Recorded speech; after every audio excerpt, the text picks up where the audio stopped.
Hey everyone, here we are in the shop today. Got a couple felling axes that we need to clean up, rehab, put some new handles on them. This one here was all epoxied along here, and it's finally coming apart. And this one, the head needs cleaned up, resharpened, everything. Make it look clean, get it going like this one. I ordered up a couple handles, took about 2-3 days to get here. And so we'll take you on the process. And just here's the array of tools I'll be using for this. A couple drill bits, different size punches, pliers, hammer. I'm not going to bore you with all the drilling and pulling this out because it does take a while. But the most important thing is your safety glasses. Whenever you're doing this, go ahead and throw those on because chiseling, you'll get metal fragments flying everywhere. Haven't worn them and paid the price in the past, so I wear them every time now. So here's the new handles. They each come with just one aluminum wedge that we'll put in, but we'll go ahead and start dismantling these and get the new ones on. So first things first, we've got this one in the vise, and we have to get rid of all these nasty wedges, everything in there. It's going to have to drill this one out, this one right here out, and see if I can't pull this one. Head's really loose. I don't know if that's going to show up on video, but there's no way to even salvage it, so we'll have to drill everything and chisel it out. Just to kind of tell you what I'm going to do though, first thing is I'm going to drill on both sides of that metal wedge and see if I can't pull it out and splinter this wood enough to get the rest out. And I'll come back with some progress. So I've got it all drilled out. I went up to, it's about a 1/2 inch bit. And there's actually another wedge buried down in here. But this one already started pulling out with the drill, and so did this one. So the bigger you drill and the more you drill, the easier it is to pull them out. So I'll tap these out and pull the head off. And here we are, last wedge wanting to come out. There we have it. There's a total of 3 metal wedges in this one, so it hasn't been done right in the past. But we're going to do it with 1, maybe 2 wedges and do it right so it'll hold forever. And with the wedges out, the handle should just wiggle right off. Just a little love on it. One of the easiest things to do, like I said, is drill as much as possible so that it doesn't hold when you get everything else out. So now that we have the head off, we just put it in the vise, and we'll use the 4-inch angle grinder with a 60 grit flat disc just to clean it up and sharpen this edge up some. Since it's a felling axe, it doesn't have to be super sharp. It's more just getting small limbs and stuff out of the way.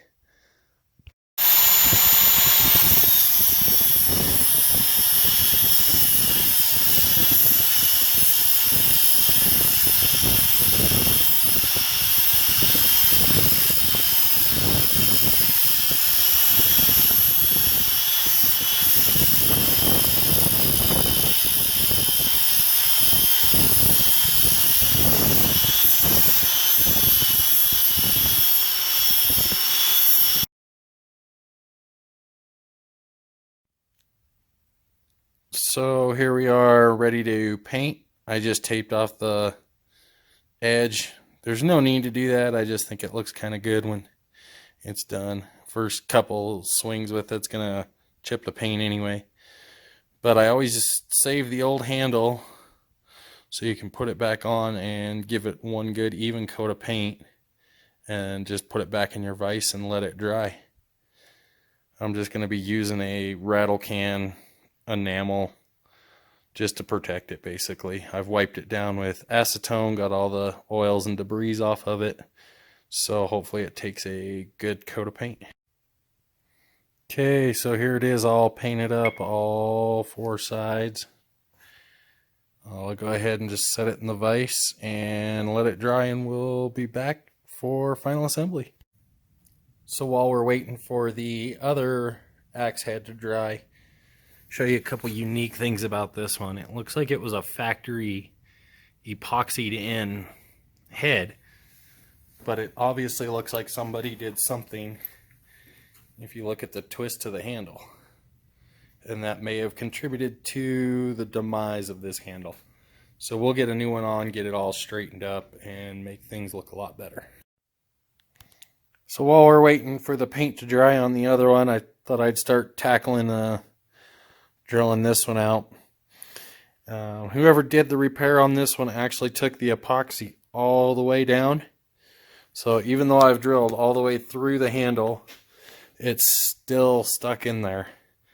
So this is going to take a lot of work to get all that cleaned up. So we have this one all cleaned out, drilled out, polished up. Resorted to breaking the handle off and chiseling it out and drilling it out as much as possible. Cleaned it up with a little round file, get everything out. So we're ready to put a handle on this one.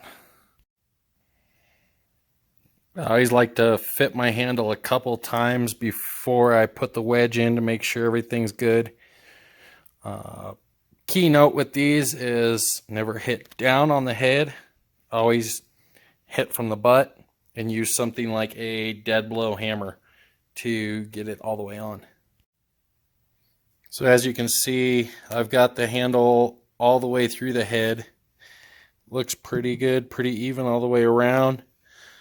What I like to do is take and mark it right along here, and then I'll knock the head off and see where my wedge groove lines up, if it's deep enough or if I need to open it up some. So there's my line from where the head ended up, and if you see, that's a good inch or so away from that groove. I like to open it up a little bit just to make sure the wedge goes all the way in and gets a good seat all the way around. So I'll take and put this in the vise and take a hacksaw to that and open that up down to my line. Okay, so now I've got that cut. I went almost down. I'm maybe 3/8 of an inch from my line. Don't need to go all the way down because your wedge is only about half the size of your head. I like to take it down quite a ways though, just to be sure I can get that wedge all the way in there without anything stopping it.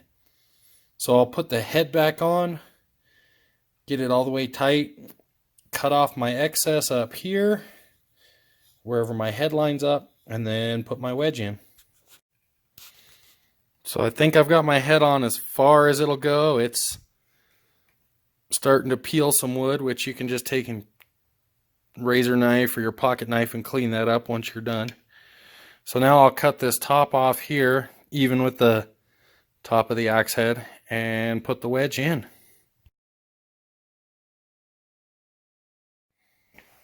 Okay, so now I've got it cut off flush. I'm going to make sure my wedge will fit, which it won't, so I need to grind down one side, maybe just a 1/4 inch, to make sure we get full bite on everything. One thing I did that I don't like doing, but there wasn't really another way, is I had to put my handle in the vise. More cosmetic than anything, but I just like to have a nice clean handle. But to get that groove cut, I had to vise it up a little bit. So now I have my wedge ground down to size. I'll pull the whole thing out of the vise and set the handle on a padded surface on the concrete and tap this thing all the way in and make sure it seats evenly. So we got the wedge in. It went all the way in, and we didn't have any handle shift. It went all the way flush there. And I cleaned up that little burrs. This one's about ready for service now. Alright, so we have one felling axe complete here. This is the one that had that bent handle with the epoxied and was all crooked. Now everything's nice and straight and in line, so you know where you're swinging at all times. This one's ready to go back into service. I may shoot a quick coat of paint on it, but I doubt it because it's going to be used tomorrow. And paint's still drying on the other one, but when that's finished up, I'll show you the final product on it. The paint's almost dry enough to work with on that second head. So I'm going to go ahead and cut this groove down. I'll mark it up. One thing I did this time is throw a couple wood blocks in just so it doesn't mar up the handle as bad.